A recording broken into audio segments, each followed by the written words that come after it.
Então, pessoal, como que eu faço para me selecionar uma receptora? Eu tenho, por exemplo, uma doadora, Nelore. É uma raça que eu vou fazer a coleta dos embriões para mim, consequentemente, colocar numa doadora que ela vai numa receptora que ela vai gerar aquele futuro bezerro. Então, o que a gente tem que pensar? Eu tenho que selecionar uma raça compatível com o embrião, ou seja, se eu quero fazer o tratamento, né, a melhoria com Nelore, eu tenho que ter uma receptora da raça parecida, tá? Por quê? Para não dar incompatibilidade.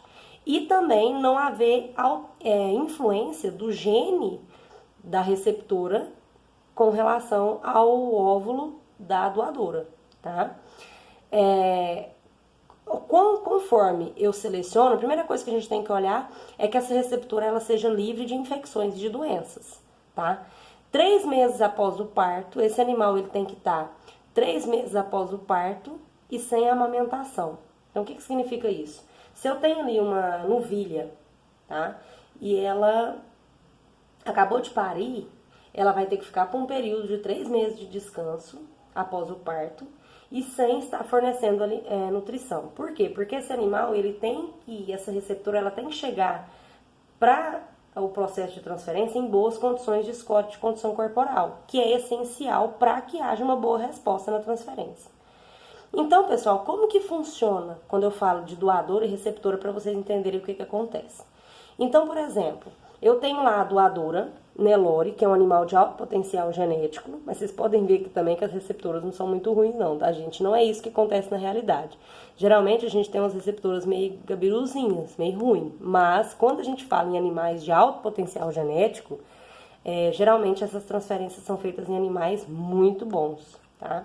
Então, o que acontece? Na doadora, eu faço a aplicação do hormônio prostaglandina, ou seja, eu vou fazer o quê? Eu vou iniciar uma nova onda folicular. De 3 a 4 dias, esse animal vai iniciar o cio, tá? E a gente utiliza também o progestágeno, que é aquele implante de progesterona. Para que isso? O implante de progesterona ele vai auxiliar que esse animal tenha um bom desenvolvimento daqueles folículos. Enquanto isso, eu estou tratando aqui a minha doadora, eu vou tratar a minha receptora.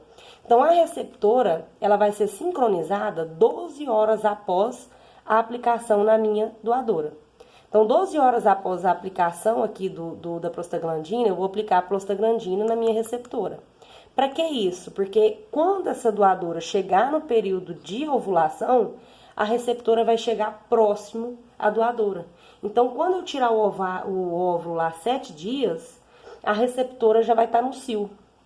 E aí, quando ela chegar no momento de ovular, aí eu faço a implantação, porque aí ela vai aceitar bem aquele embrião, tá? Como que é feito essa coleta, tá? Então, a doadora, ela passa por todo aquele processo, né, que vocês viram lá de protocolo, né? As doadoras, elas demonstram cio mais cedo por causa da superovulação e as receptoras, elas vão dar cio, como a gente fala, 12 horas antes, tá? Então, o que acontece? Basicamente, elas vão chegar no mesmo período de cio, tá? Por isso que a gente fala assim, faz o protocolo e depois, 12 horas após, eu faço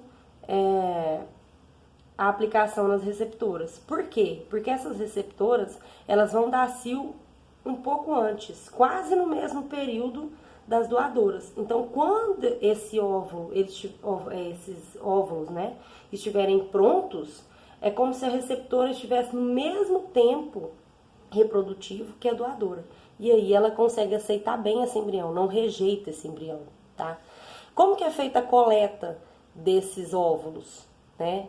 Eu verifico lá por meio de ultrassom se esse animal tá com superovulação, que essa foto aqui agora tá bem clara, deixa eu chegar um pouco perto para vocês verem. Vocês vão ver aí que eu tenho um ovário superovulado. Cada pontinho desse aí é um folículo, tá? Então eu verifico dessa forma por meio de ultrassom e aí eu vou aspirar por meio desse equipamento aqui de aspiração folicular. Passo o ultrassom e vou vendo os locais que tem e vou aspirando por meio desse equipamento. E levo para o laboratório, tá? Vocês podem ver essa fotinha aí demonstrando o equipamento. e levo para o laboratório para mim ver a qualidade desses óvulos antes de eu implantar na receptora.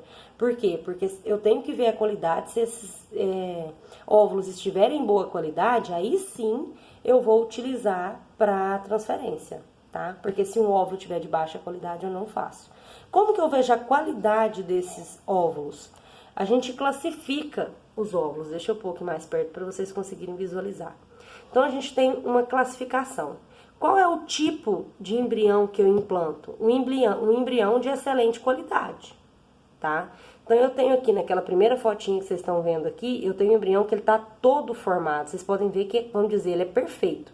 Então, ele é um embrião de qualidade 1.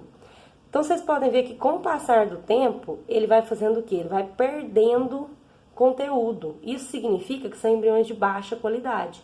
Tem embriões aqui que já são degenerados. O que significa isso? Que não foi fecundado, não houve a fertilização do espermatozoide com o embrião, com o óvulo, né? Desculpa. Então, isso aqui, se eu colocar numa fêmea, gente, é perca de tempo, tá? Porque não vai desenvolver, é um embrião que não foi formado.